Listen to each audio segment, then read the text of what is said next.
In today's video, I'm going to teach you how to make a read-only channel on Discord. A read-only channel is one of the most useful channel types you can create in a Discord server. It's ideal for sharing important information, such as server rules, announcements, updates, or any content that members should be able to read without replying. By preventing regular members from sending messages, you can keep important information organized, easy to find, and clear of unnecessary conversations, making it much easier for everyone to stay informed. To get started, open Discord and select the server where you want to create your read-only channel. Once you're inside the server, locate the channel list on the left side of the screen. Right-click within the appropriate category, or use the option to create a new channel, then select Create Channel to begin the setup process. When the channel creation window appears, choose Text Channel as the channel type. Next, enter a name for your new channel. You can use a name such as Read Only, Rules, Announcements, or any other title that clearly describes the purpose of the channel.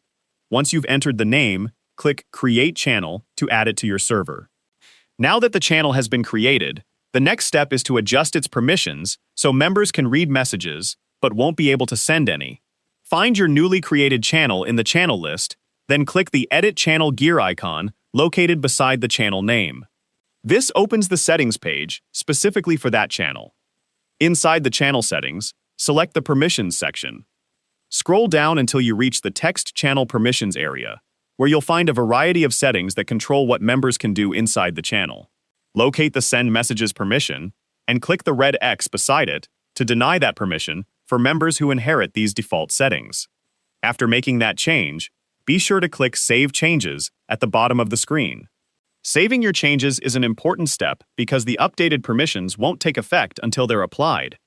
Once everything has been saved, close the settings window and return to your server. Your read-only channel is now ready to use. You can begin posting important information, such as your server rules or announcements, and regular members will still be able to open the channel and read everything you've shared. However, they won't be able to send messages, helping keep the channel organized and focused on important information. That's all there is to it. You've successfully created a read-only channel that keeps essential information visible while preventing unnecessary replies from regular members. If you found this video helpful, let me know in the comments, give it a like, subscribe to the channel,